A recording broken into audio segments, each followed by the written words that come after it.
Ya Allah, ampuni dosa ibu saya. Beri kesempatan saya membahagiakannya, ya. Beri kesempatan. Tangan kanan saya genggam ibu saya, tapi yang kiri itu udah gak ada yang dipegang, Pak. Jadi saya mohon kepada antum, kalau masih ada orang tua, antum jangan sia-siakan. Karena kalau sudah gak ada, sulit antum menemukannya. Sulit. Ya, itu anugerah.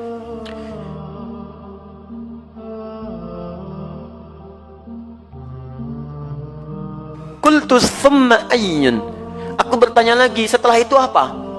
Qala, Masya Allah, thumma birrul walidain. Setelah itu, berbaktilah kepada kedua orang tua. Letaknya langsung setelah ibadah kepada Allah Subhanahu wa ta'ala. Jadi, Nabi langsung menjelaskan kandungan ayat tadi. Saking pentingnya bakti kepada kedua orang tua, itu diletakkan urutannya setelah sholat 5 waktu, disejajarkan dengan amalan yang dicintai oleh Allah Subhanahu wa ta'ala. Jadi kalau antum, maaf, ingin mencari amalan setelah sholatnya maksimal, yang dengan amal itu dosa bisa digugurkan, kedekatan bisa dibangun, cinta bisa diraih, ada orang tua. Makanya mumpung masih ada, ayo manfaatkan. Barangkali Allah titipkan kepada antum bukan ingin membuat antum lelah, barangkali ingin mengurangi, bahkan menghilangkan dosa-dosa yang melekat dalam diri antum, ingin menghadirkan cinta Allah kepada antum, ingin memudahkan aktivitas yang antum sedang jalani. Saya sering katakan begini ya, maaf ya, hasil kerja keras antum itu, kalau antum sukses, boleh jadi kerja keras antum cuma 30%-nya, 70%-nya, disitulah tangisan ibunda anda yang menangis di pertengahan malam, peluh keringat ayah anda yang dalam mencangkul itu berkata kepada Allah, ya Allah mohon, jangan sampai anak saya seperti ini keadaannya, ya Allah jadikan dia lebih bahagia. Pernahkah antum dengar kisah ketika Sayyidah Hajar alaihissalam mencari air untuk Ismail alaihissalam? Silahkan cek. Yang bolak-balik siapa? Hajar. Naik ke sofa, turun ke Marwah, balik lagi. Berapa balikan? 7 kali bolak-balik. Teman-teman sekalian, yang dapat airnya siapa? Ismail alaihissalam. Sekarang lihat baik-baik. Saat Ismail alaihissalam ingin air, itu kan bayi bergerak-gerak nangis. Jarang, hampir saya nggak pernah lihat ada bayi nangis kaki tangannya nggak gerak. Diam aja begitu kan, pasti punya masalah itu. Kalau dia menangis pasti bergerak tuh kanan kirinya. Makanya dia menangis minta air, ASI tidak keluar, disimpan di bawah, ibunya bolak-balik. Jadi saat ibunya naik ke sofa, kaki masih bergerak, hantam tanah ini, tangan begini-begini, tapi nggak ada yang keluar. Kapan air itu keluar? Ketika ibunya bertawakal kepada Allah, lihat lagi bermohon kepada Allah, Rabbighfir warham wa'fu wa takarram innaka antal azizul akram.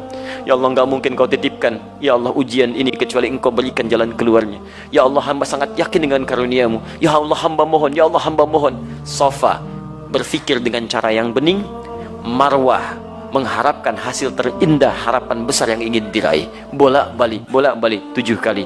Begitu sampai 7 balikan, turunlah kemudian anugerah Allah di situ. Ikhtiar dibangun, kemudian hasil didapatkan. Kadang-kadang yang ikhtiar orang tua, yang dapat hasil anak. Makanya ibadahnya disebut dengan sa'i. Apa itu sa'i? Sa'i itu asalnya bukan lari-lari kecil. Bukan. Sa'i itu dari kata sa'a yas'a, kesungguhan dalam berusaha. Asalnya itu. Ya, asalnya kesungguhan dalam berusaha. Jadi kalau antum serius, dapat yang diraih. Quran surah ke-17 ayat 16-17, paling kiri sebelah atas. Allah menyebutkan orang yang berusaha serius, sa'a, disebutkan sa'a. Untuk urusan akhiratnya diberikan sepanjang dia serius dengan baik. Sa'a, yas'a, sa'yan, usaha yang sungguh-sungguh. Kenapa ibadahnya disebut dengan sa'i? Karena pada saat itu ada orang yang sangat berusaha dengan serius, ingin mencari air untuk anaknya. Ibu yang bolak-balik, anak yang dapat air. Begitu sampai pada yang ke-7, hamparan tangisan dan permohonannya menyentuh arsy, seketika turun malaikat, menggerakkan sayapnya, menyertai telapak kaki Ismail ketika menghentak ke air, ke tanah, malaikat menghentakkan sayapnya, keluar air. Ibunya melihat, kata ibunya, zam. Apa itu zam? Zam artinya kumpul, jangan berhenti. Kumpul, jangan berhenti. Karena itu disebut dengan zam-zam. Sampai hari ini tidak berhenti. Bagaimana ketulusan seorang ibu dalam mendekat kepada Allah, menghasilkan anugerah pada anak yang tidak berhenti keberkahannya. Karena itu saat antum merasa sudah sukses, usia antum sudah matang 40 tahun ke atas, maka turunlah Quran surah ke-46 ayat ke-15, paling kiri sebelah atas. Jangan antum kira kesuksesan itu antum yang raih. Lihat kalimatnya, wassaynal insana biwalidayhi ihsana hamalathu ummuhu kurha. Lihat, kami wajibkan, wasiatkan, tegaskan kepada setiap anak bakti kepada kedua orang tuanya, seakan-akan dia merasa diawasi oleh Allah Subhanahu wa taala. Ibu kamu sudah mengandung kamu dalam keadaan lemah luar biasa, kemudian memberikan ASINya lemah luar biasa, perjuangannya berat. Nah, ketika engkau sampai pada usia 40 tahun minimal, banyaklah berdoa kepada Allah. Lihat, antum usia 40 tahun, perhatikan bimbingan doanya dari Allah. Ya, perhatikan doanya. Rabbi auzi'ni an ashkura ni'mataka allati an'amta alayya wa ala walidayya. Alayya, lihat, wa ala walidayya. Ya Allah, mohon bimbing hamba untuk bisa mensyukuri segala nikmat yang telah Engkau titipkan kepada hamba. Lihat-lihat, dan bukan hanya kalimat hamba, tapi disebutkan walidayya, orang tuanya disertakan. Ya, kata sebagian ulama tafsir, kenapa orang tua disertakan pada pengakuan nikmat? Karena orang itu mesti sadar, anak mesti tahu, boleh jadi usia dia atau usaha dia untuk mendapatkan hasil itu bukan karena kerja kerasnya, lebih banyak karena orang tuanya. Mustahil teman-teman sekalian antum ujuk-ujuk mendapatkan sesuatu. Pasti ada kaitan dengan orang tua antum yang berdoa kepada antum, yang bermohon kepada Allah. Antum disekolahkan investasi orang tuanya, dicarikan guru yang spesial untuk mengajarkan antum, diberikan kasih sayang, makanan terbaik. Tiba-tiba antum katakan, ini semua karena saya, tidak ada peran orang tua. Siapa antum?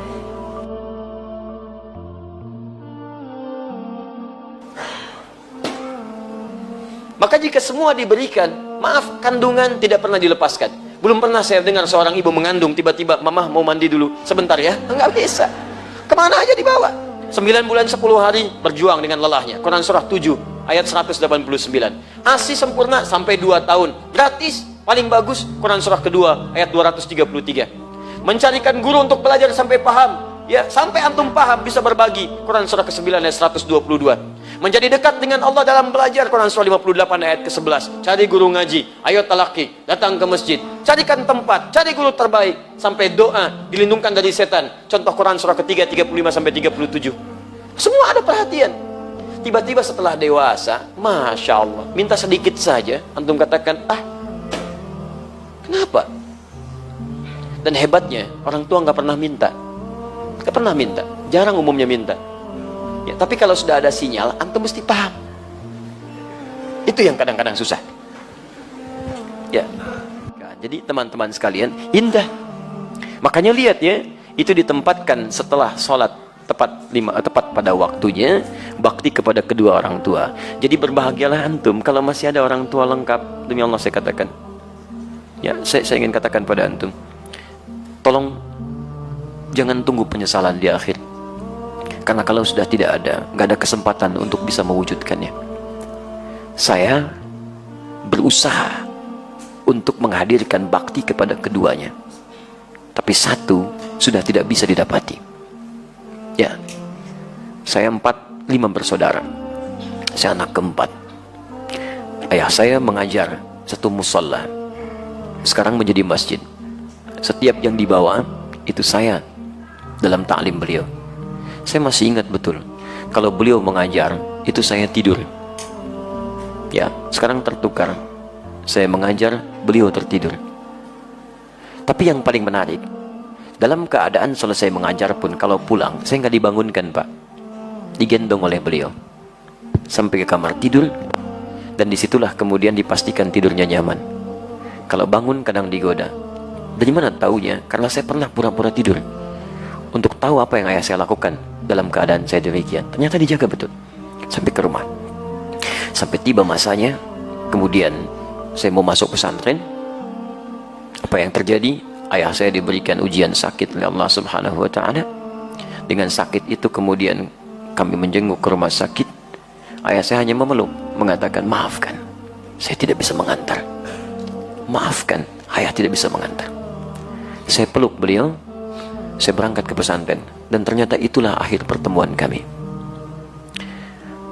Saya pulang, kemudian sampai rumah sudah tidak punya kesempatan menatapnya. Ya, sudah dikuburkan, saya peluk ibunda saya temani beliau tidur, hanya melihat dalam mimpi mengenakan kemeja biru muda, dan hanya kemudian memberikan isyarat senyuman. Itu akhir yang saya lihat dalam mimpi. Kini saat kita punya sesuatu untuk berbagi, minimal memberikan kebahagiaan, orangnya sudah nggak ada. Saya betapa bahagia waktu membawa ibunda saya haji. Saya genggam tangannya dengan tangan kanan saya. Dalam sa'i saya berdoa kepada Allah, ya Allah, mohon ganti kasih sayang ibu saya. Ibu saya bawa, ya Allah. Saya mohon, ya Allah, ampuni dosa saya, ya Allah. Ampuni dosa ibu saya. Beri kesempatan saya membahagiakannya, ya Allah. Beri kesempatan. Tangan kanan saya genggam ibu saya, tapi yang kiri itu udah nggak ada yang dipegang, Pak. Jadi saya mohon kepada antum, kalau masih ada orang tua, antum jangan sia-siakan. Karena kalau sudah nggak ada, sulit antum menemukannya. Sulit. Ya, itu anugerah. Ya, teman-teman sekalian, saya kira itu bagian kedua. Ya, dan yang terakhir, qultu thumma ayyun, saya bertanya lagi, apalagi setelah yang kedua itu? Kata Nabi, thummal jihadu fi sabilillah, baru jihad fi sabilillah. Perhatikan, jihad fi sabilillah letaknya nomor 3. Nomor 3 setelah bakti pada orang tua. Jadi bahkan nanti dalam kaidah nggak boleh antum mau jihad, orang tua tidak sepakat, antum maksa jihad, antum dosa. Nanti kita lihat bab selanjutnya. Ada seorang ingin berjihad, orang tuanya ternyata belum mengizinkan dia berangkat, dan sedih. Apa kata Nabi? Masya Allah, kata Nabi, pulang kamu ke rumah, buat dia tertawa seperti engkau membuatnya menangis. Buat dia tertawa seperti engkau membuatnya menangis. Saking tingginya nilai bakti pada orang tua, pahala antum diberikan di situ. Kadang antum nyanyi pahala keluar rumah, di dalam rumah ada sosok yang sangat dalam yang menghadirkan pahala kebaikan kita. Mungkin jalan surga antum bukan di luar, orang tua yang dititipkan kepada antum. Yang lain usia 60 tahun, yang lain 50 tahun. Kok orang tua antum 80 tahun hadir di samping antum? Kadang-kadang rasanya makin repot. Ternyata di situ surganya ternyata. Dan itu jihad terpenting dibandingkan dengan keluar, dan urutannya nomor 3. Urutan nomor 3. Karena itu hadis ini dan ayat yang kita bahas ingin memberikan pesan yang dalam kepada kita semua, agar dalam setiap kesempatan mari kita tunjukkan bahwa tidak salah Allah amanahkan pada kita orang tua, yang dengan itu titian surga kita bisa diraih.